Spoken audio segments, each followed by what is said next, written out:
አንዳንድ በሮች መከፈት የለባቸውም፣ አንዳንድ ድምጾችን መሰማት የለባቸውም። እኔ ግን አንዱን ከፍቼ ነበረ።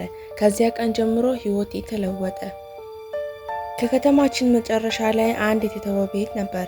ሰዎች የጨለማው ቤት ብለው ይጠሩት ነበር።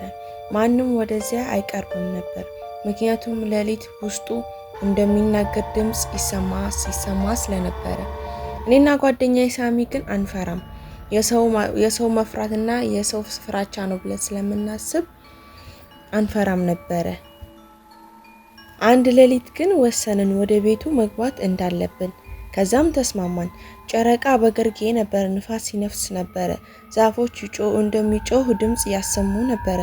በሩን ሲነካ ሳሚ በሩ በራሱ ቀስ ብሎ ተከፈተ። አየህ አልኩት፣ ንፋስ ብቻ ነው። ነገር ግን ውስጡ ስንገባ አንዳንድ ሰው የእግር ኮቴም ድምጽ መስማት ጀመርን። ቤቱ ውስጥ በጣም እጅግ ጨለማ ነበር። መብራታችንን አበራን። በግድግዳ ላይ የቆዩ ደም ነጠብጣቦችን አየን። ሳሚ ድንገት ቆመ። ሰማህ አለኝ። በስተጀርባችን እባክህ እርዳኝ የሚል ዝቅተኛ ድምጽ ነበር የተሰማው። ልቤ በፍጥነት መምታት ጀመረ። አንድ ሰው ቢሆን ማን ነው? ካልሆነስ ምንድን ነው? መብራታችን ወደ ድምጹ አቅጣጫ ሲመለከት አንድ ጥቁር ምስል አንድ ቀጭን በግድግዳ ላይ ተንቀሳቀሰ።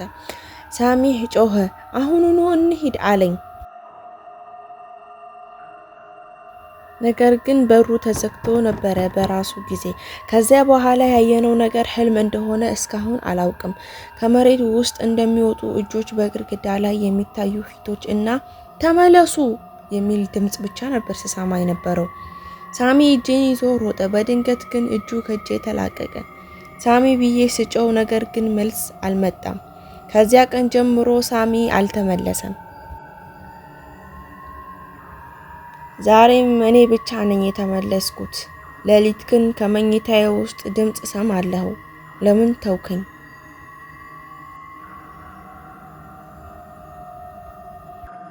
ከዛ ሌሊት ጀምሮ ሳሚ ጠፋ። ፖሊስ መጣ፣ ሰዎች ፈለጉት፣ ነገር ግን ምንም ምልክት አልተገኘም ነበር። ሰው ሁሉ በዱር ውስጥ ጠፍቶ ይሆናል ብለው አሰቡ። እኔ ግን እውነቱን አውቄ ነበረ። ሳሚ በዛ ቤት እንደተወሰደ። ከዚያ ቀን ጀምሮ ሌሊት መተኛት አልቻልኩም። በጨለማ ሲሆን ከግድግዳዬ ውስጥ መንኳኳት እሰማ ነበር። ቋሽ ቋሽ ቋሽ ቋሽ የሚል ድምጽ። አንድ ሌሊት ድምጹ ግን ግልጽ ሆነ። እኔ ነኝ ሳሚ አለኝ። ልቤ ተሰበረ። ይህ ህልም ነው አልኩ ለራሴ። ግን በግድግዳ ላይ አንድ ጣት የተመሰለ ጥላ አየሁ። ቀስ ብሎ ይንቀሳቀስ ነበር። እንደሚጠራኝ ይመስል ነበር። በዚያ ጊዜ አንድ ነገር ወሰንኩ። ወደ ቤቱ መመለስ እንዳለብኝ፣ ሳሚን መርዳት ካልቻልኩ እንኳን እውነቱን መረዳት አለብኝ ብዬ ወሰንኩኝ። ቀጣይ ቀን ከከተማው አንድ አዋቂ ሰውዬ ነበሩ። የጨለማው ቤት ሲጠይቃቸው ፊታቸው ተቀየረ። ያ ቤት ከ40 ዓመታት በፊት እሳት አደጋ ተነስቶበት ነበረ። በውስጡም አንድ ቤተሰብ በሙሉ ነው የተቃጠለው። ከዚያ በኋላ ሰዎች መጥፋት ጀመሩ አለኝ። ምን ይፈልጋሉ ብዬ ጠየቅኩትኝ። ያ ትልቅ ሰውዬ አንገቱን ዝቅ አድርጎ መተካት፣ ህይወት በህይወት መተካት ይፈልጋል አለኝ። ሌሊቱ ሲደርስ ብቻዬን ወደ ቤቱ ተመለስኩኝ። በሩ እንደ ቀድሞው በራሱ ቀስ ብሎ ተከፈተ።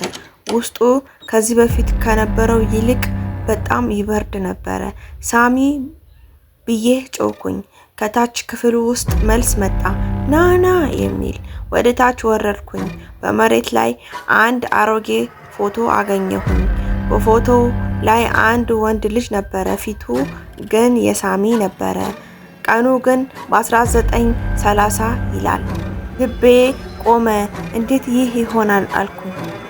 በድንገት ድምጽ ሰማሁ ከጀርባዬ፣ እኛ ሁሉ አንድ ነን የሚል።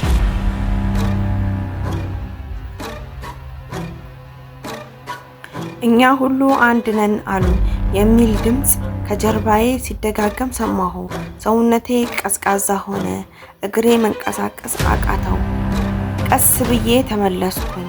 ከፊቴ ላይ አንድ ጭስ የተሰራ ጥቁር ምስል ቆመ። ቅርጹ የሰው ነበረ፣ ነገር ግን ፊቱ እንደ ተቃጠለ ይመስል ነበር። ሳሚ ነህ ብዬ በድንጋጤ ጠየቅኩትኝ። ድምፁ ተቀየረ። ብዙ ድምጾች አንድ ላይ መናገር ጀመሩ።